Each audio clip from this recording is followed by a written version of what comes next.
अब हम लोग उषा कविता का प्रश्न उत्तर को करने वाले हैं। अगर आप इसका चैप्टर को ध्यान से पढ़े होंगे तो क्वेश्चन आंसर आसानी से बन जाएगा। देखिए पहला क्वेश्चन में क्या कहा जा रहा है, प्रातः काल का नभ कैसा था।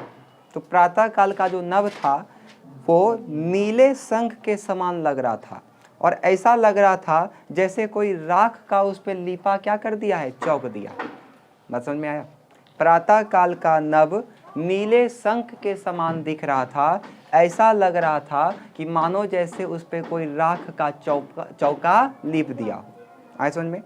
सेकेंड नंबर क्वेश्चन है, राख से लिपा हुआ चौका के द्वारा कवि ने क्या कहना चाहा। तो देखिए हम लोग चौका कब लगाते हैं, किसी भी स्थान को पवित्र करने के लिए। कोई भी पूजा पाठ होता है तो आप देखते होंगे सबसे पहले चौका लगाया जाता है, मतलब वो स्थान को क्या किया जाता है, पवित्र किया जाता है।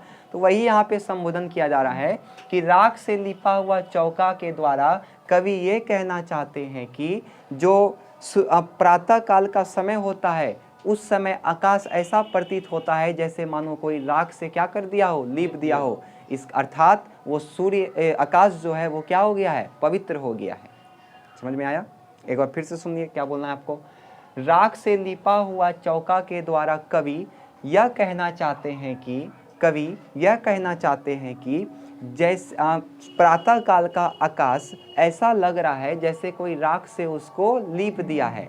ठीक है, अर्थात किसी स्थान को लीपने पर जैसे वो पवित्र हो जाता है उसी प्रकार से आकाश भी कैसा दिख रहा है, पवित्र दिख रहा है, स्वच्छ दिख रहा है, साफ सुथरा दिख रहा है। हो जाएगा। लाल केसर और लाल खड़िया चौक किसके लिए प्रयुक्त किया गया है। तो किसके लिए प्रयुक्त किया गया है, बादल के लिए, है ना आसान। तो कैसे बोलना है आपको, लाल केसर और लाल खड़िया चौक बादल के लिए प्रयुक्त किया गया है। अब लाइन बढ़ाइए। कवि कहते हैं कि प्रातः काल में नभ जो है, आकाश जो है ऐसा लगता है जैसे कि उस पर कोई लाल खड़िया मतलब लाल चौक से क्या कर दिया हो, घिस दिया हो और लाल केसर से उसको नीप दिया हो। ऐसा लाल ही छा जाता है ना, इतना भी लिखिएगा काफ़ी है। क्या लिखिएगा, लाल केसर और लाल खड़िया चौक बादल नभ के लिए यानी कि आकाश के लिए प्रयुक्त किया गया है। आया समझ में। उसके बाद है आपका प्रातः नभ की क्या चीज़, 3 नंबर उषा का जादू कैसा था। 3 नंबर देखिए फिर से छूट गया था। उषा का जादू कैसा था, तो बताइए कैसा था उषा का जादू। सिंपल है, आपको मिल जाएगा इसी में। उषा का जादू इस प्रकार है कि रात में पूरा ब्रह्मांड में, पूरा आकाश में क्या छाया रहता है, अंधेरा छाया रहता है। लेकिन जैसे सूर्य का प्रकाश आता है तो पूरा आकाश क्या हो जाता है, लाल हो जाता है। सूर्य के प्रकाश से क्या हो जाता है, लाल हो जाता है। समझ में आया।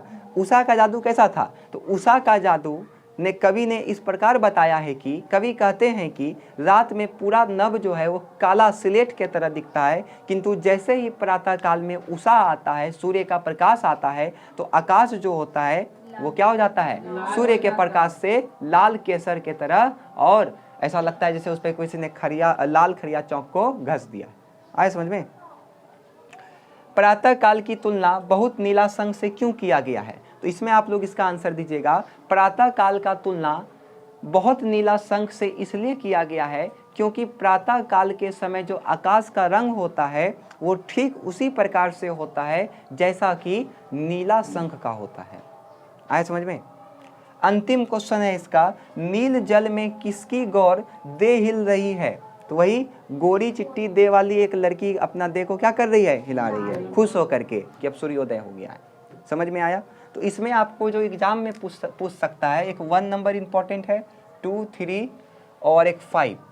बाकी आप देख लीजिएगा, या तो हो ही गया होगा। इंपॉर्टेंट और अनइम्पॉर्टेंट जैसा कुछ होता नहीं है, सारा इंपॉर्टेंट है। समझ में आया। तो यहाँ तक में किसी को कोई दिक्कत है, हो जाएगा। चलिए ये चैप्टर आपका खत्म हो गया। आप लोग इसका ऑब्जेक्टिव सॉल्व करने का प्रयास करिएगा, आपका ऑब्जेक्टिव सॉल्व हो जाएगा।